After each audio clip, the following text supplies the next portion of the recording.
CCTV में record होता है। रात के ठीक 12 बजे स्कूल की घंटी अपने आप बजती है और लास्ट में बेंच पर बैठी दिखाई देती है एक छोटी बच्ची जिसके हाथ में एक नोटबुक होती है और वो पूरी तरह खून से लथपथ। लेकिन हैरानी की बात तो ये है वो स्कूल 20 साल से बंद पड़ा है। जय माता दी। ये कहानी हमारे एक सब्सक्राइबर ने भेजी है जो मेरठ का रहने वाला है। वो बताता है कि मेरठ में एक प्राइवेट स्कूल है जिसमें कुछ अजीब सी घटनाएं होती हैं। उसने बताया कि मैं भी एक बार जॉब के लिए वहाँ पे गया था सिक्योरिटी के लिए, लेकिन मैं एक हफ्ते में वहाँ से छोड़ के भाग गया क्योंकि रात को वहाँ पे कुछ ऐसा होता है जो कोई भी वहाँ पे रुक नहीं सकता। तो मोहित ने हमें बताया कि ये 20 साल पहले की बात है। उस स्कूल में एक रिया नाम की लड़की थी जो और सब्जेक्ट में बिल्कुल ठीक थी, लेकिन एक मैथ्स में काफ़ी वीक थी और है ना उसे हमेशा यही लगता रहता था कि मैं मैथ में फेल हो जाऊंगी। और वो 8th B में पढ़ती थी। तो एक बार रिया ऐसे ही अपने एग्ज़ाम से एक दिन पहले मैम के पास जाती है और बोलती है कि मैम मुझे ना मैथ्स का कुछ थोड़ा सा समझा दो, मैं कहीं फेल ना हो जाऊं। तो मैम पूरी क्लास के बीच में रिया को थप्पड़ मारती है और बोलती है कि तू मेरे पेपर में फेल मत होना, इससे अच्छा तू मर जा। तो रिया ये सब सुन के घर पे चली जाती है और वो काफ़ी ना चिंता में हो जाती है। उसे डर लगा रहता है कहीं मैं फेल ना हो जाऊं, मेरे घर वाले मुझे डांटें। और मैम ने भी उसको पूरी क्लास में थप्पड़ मारा था तो वो इसकी इंसल्ट सी फील करती है। तो अगले दिन सुबह जाके वो 3rd फ्लोर पे जाती है और वहीं से कूद के अपनी जान दे देती है। तो है ना स्कूल में एक ज़्यादा हड़कंप मच गया था। जो और बच्चे थे उनके घर वालों ने, उनके पेरेंट्स ने ये स्कूल को वार्निंग दे दी थी कि ऐसा अगर दोबारा हुआ तो हम हमारे बच्चों को इस स्कूल में नहीं पढ़ाएंगे। तो प्रिंसिपल ज़्यादा ही टेंशन में हो जाता है। उसके बाद वो 3rd फ्लोर को बंद कर देता है।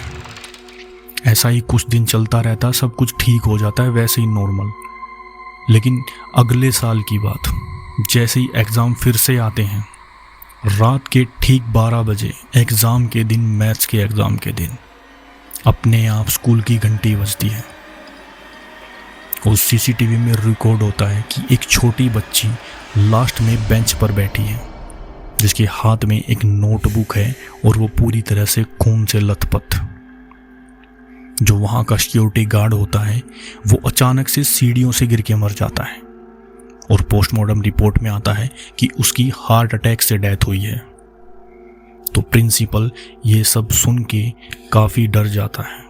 उसे यही डर लगा रहता है कहीं मेरा स्कूल बंद ना हो जाए।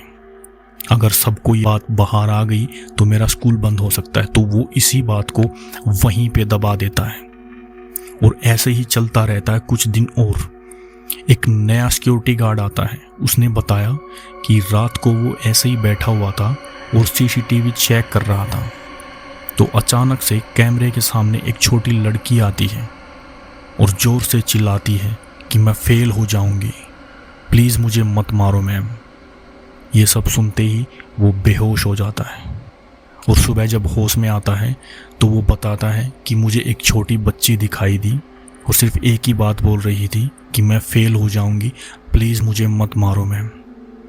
ये बात सुन के प्रिंसिपल पीछे के सारे रिकॉर्ड चेक करता है, उस लड़की की पूरी हिस्ट्री को देखता है और वो कौन थी, उसने क्यों सुसाइड किया। तो ऐसा काफ़ी दिनों तक चलता रहता है। वहाँ पे ना पेरेंट्स को ये बात फैलने लगी थी पेरेंट्स में कि ऐसा ऐसा हो रहा है स्कूल में। बहुत सारे बच्चों के वहाँ से नाम कटवा दिए जाते हैं और प्रिंसिपल इस बात से हैरान हो जाता है कि एक छोटी सी बच्ची ने पूरे स्कूल को ख़राब कर दिया। लेकिन वो भूल गया था वो सिर्फ अपना बदला लेने आई थी। तो प्रिंसिपल एक बार एक पंडित के पास जाता है। पंडित के पास जाने के बाद ये उसको सारी स्टोरी बता देता है कि उसके स्कूल में क्या हो रहा है और किस लिए हो रहा है। तो पंडित बोलता है कि हम इसका स्कूल में जाने के बाद ही कुछ हल कर सकते हैं। तो पंडित जैसे ही बोलता है कि ठीक है, जिस दिन मैथ का पेपर होगा हम उसी रात पे जाएंगे वहाँ पे। तो प्रिंसिपल 5 टीचर्स को और बुलाता है और उन्हीं 5 टीचर में एक वो भी होती है मैम जिसने रिया को थप्पड़ मारा था।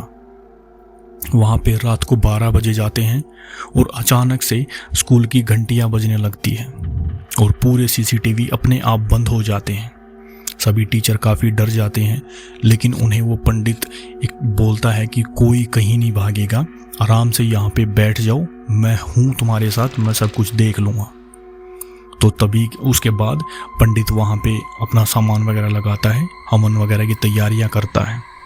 जैसे ही पंडित अपने मंत्र बोलने लगता है तो रिया अचानक से वहाँ पे सामने खड़ी हो जाती है और ज़ोर ज़ोर से रोती है, ज़ोर ज़ोर से चिल्लाती है कि मैं फेल हो जाऊँगी, मुझे मत मारो, प्लीज़ मैम मुझे मत मारो, आई एम सॉरी।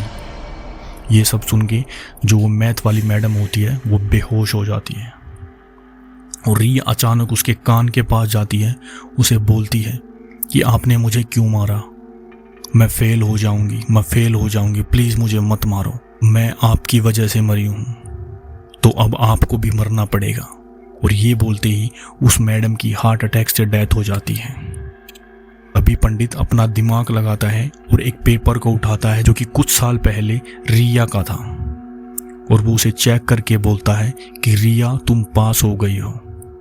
ये सब सुनने के बाद रिया बहुत ज़ोर ज़ोर से हंसती है, बोलती है कि मैं पास हो गई हूँ, अब मैं कभी नहीं आऊँगी स्कूल में, मैं ये स्कूल को छोड़ रही हूँ।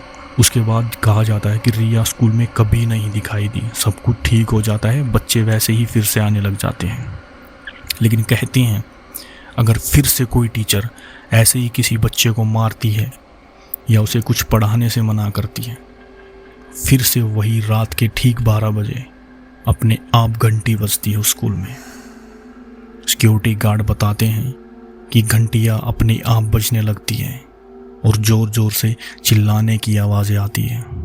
तो ये कहानी एक मेरठ के प्राइवेट स्कूल की है।